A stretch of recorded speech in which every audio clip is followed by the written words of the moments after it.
எல்லோருக்கும் வணக்கம். இன்னைக்கு நம்மளோட ஸ்போக்கன் இங்கிலீஷ் கிளாஸில் சிம்பிள் பாஸ்ட் டென்ஸ் பார்க்க போகிறோம். சிம்பிள் பாஸ்ட் டென்ஸ் அப்படின்னா என்னன்னா a verb tense used to describe an action that happened in past.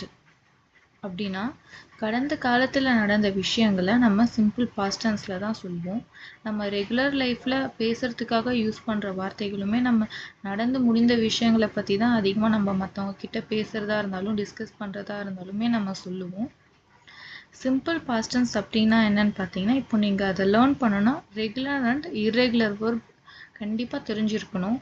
நம்ம யூஸ் பண்ண போகிற மொத்தம் 12 டென்சஸ் இருக்குது. அது எல்லாமே நம்ம சென்டென்ஸ் ஃபார்ம் பண்ணணுன்னாலும் பேசுகிறதுக்கும் நமக்கு ரெகுலர் இர்ரெகுலர் வேர்ப் கண்டிப்பாக தெரிஞ்சிருக்கணும். இப்போது சிம்பிள் ரெகுலர் வேர்பில் பார்த்தீங்கன்னா ப்ரெசன்ட் டென்ஸில் வாக்குன்னு இருக்கும், பாஸ்ட்டில் வாக்டுன்னு இருக்கும், ப்ரெசன்ட் பார்ட்டிசிபிளில் வாக்கிங்னு இருக்கும். அதே மாதிரி இர்ரெகுலர் வேர்பில் ஸ்விம்மு ப்ரெசண்ட்டில் வரும், பாஸ்ட்டில் வந்து ஸ்வாம்னு வரும், ப்ரெசன்ட் பார்ட்டிசிபிளில் பார்த்தீங்கன்னா ஸ்விம்மிங்னு வரும். ஸோ நீங்கள் அந்த ரெகுலர் அண்ட் இர்ரெகுலர் வேர்ப்ஸை கொஞ்சம் நல்லா படித்து வச்சுக்கோங்க, நிறைய வேர்ட்ஸை. அது உங்களுக்கு கண்டிப்பாக யூஸ் ஆகும்.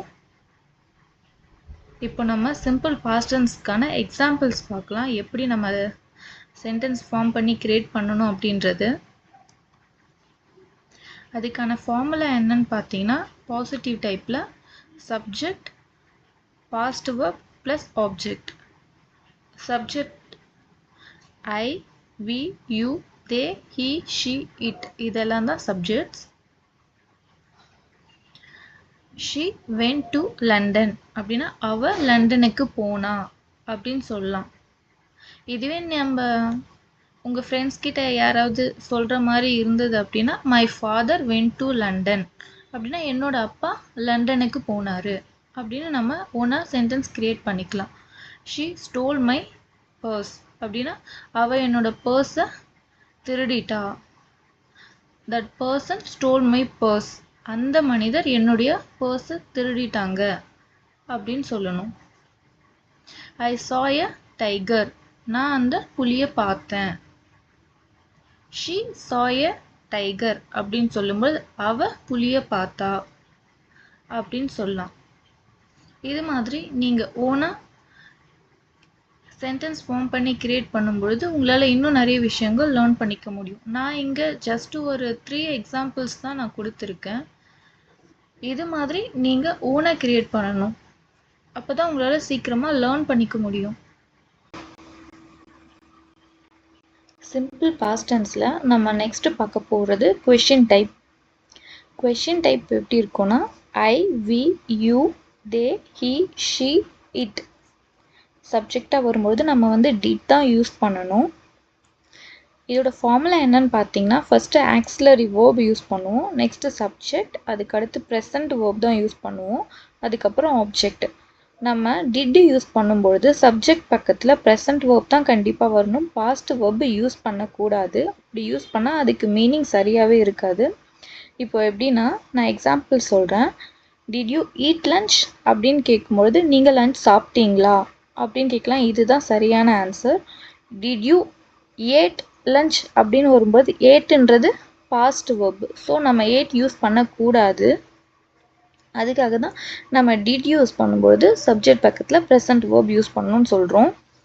இதுவே நீங்கள் உங்கள் ஃப்ரெண்ட் கிட்ட கேட்கும் பொழுது டிட் யூ ஈட் பிரேக்ஃபாஸ்ட் அப்படின்னு கேட்கலாம், நீங்கள் மார்னிங் பிரேக்ஃபாஸ்ட் சாப்பிட்டீங்களா அப்படின்ற மாதிரி கேட்கலாம். டிட் யூ கால் மீ நீங்கள் எனக்கு கால் பண்ணீங்களா அப்படின்னும் சொல்லி கேட்கலாம். நீங்கள் இந்த மாதிரி ஓனாக சென்டென்சஸ் மேக் பண்ணி க்ரியேட் பண்ணும்பொழுது உங்களுக்கு நிறைய விஷயங்கள் நீங்கள் லேர்ன் பண்ணிக்க முடியும். Did Meera sing a song for me, Meera எனக்காக ஒரு பாட்டு பாடினாங்களா அப்படின்னு சொல்லி கேட்குறதா அர்த்தம். Did Shweta work in London last year, Shweta last year லண்டனில் ஒர்க் பண்ணாங்களா. இங்கே டிட்ன்றது ஆக்சிலரி வேர்ப், ஸ்வேதா தான் இங்கே சப்ஜெக்ட், ஒர்க்குன்றது present verb, in London last இயர்ன்றது தான் ஆப்ஜெக்டாக இங்கே வந்திருக்கு. இந்த மாதிரி நீங்கள் ஓனாக சென்டென்சஸ் மேக் பண்ணி க்ரியேட் பண்ணணும். இப்போ for example, did my friend work in London last week, என்னோடய ஃப்ரெண்ட் லாஸ்ட் வீக் லண்டனில் ஒர்க் பண்ணாங்களா அப்படின்ற மாதிரி கூட நீங்கள் கேட்கலாம். நெக்ஸ்ட் வந்து பார்த்திங்கன்னா நம்ம நெகட்டிவ் டைப் எப்படின்னு பார்க்கலாம்.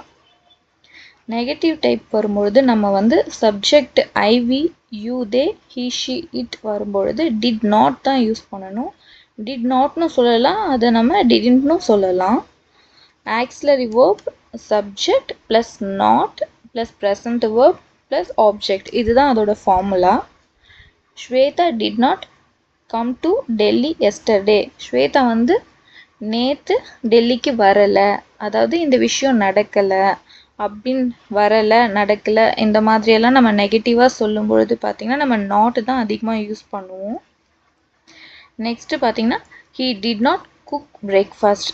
அவன் பிரேக்ஃபாஸ்ட் சமைக்கலை அப்படின்றது தான் மீனிங். இந்த இடத்துல நம்ம ஹீன்றதுக்கு பதிலாக இப்போது my sister did not cook breakfast for me அப்படின்னா என்னோட சிஸ்டர் எனக்காக பிரேக்ஃபாஸ்ட் சமைக்கலை அப்படின்னு நம்ம சொல்லலாம். They did not stay in Bangalore last week. அவர்கள் லாஸ்ட் வீக் பெங்களூரில் ஸ்டே பண்ணலை, தங்கலை.